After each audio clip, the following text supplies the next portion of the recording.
విషయంలో కానీ 21 రోజులో కానీ మన యొక్క కోరికలు తప్పకుండా నెరవేరుతాయని నానుడి నడుస్తా ఉంది. మరి ఏం చెయ్యాలండి అంటే 108 ప్రదక్షిణాలు చేయాలి. నేను చెప్పింది ఒక విషయం అయితే అందరూ అర్థం చేసుకున్నది వేరే విషయం. మొట్టమొదట 16 చేసినప్పుడు ఒక కోరిక నెరవేరింది. మళ్ళీ మిగతా కోరికలన్నీ నెరవేరాలంటే ఎట్లా? నానా తప్త హృదే మానవ.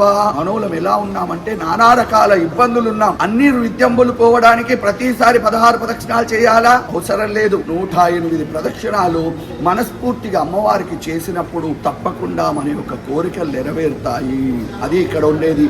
తెలంగాణ ఆడపడుచు గనక ఒడి బియ్యం పోయడం అనే సాంప్రదాయం. ఒడి బియ్యం పోయడం అనేటువంటిది ఉదయం పూటనే పోయాలి.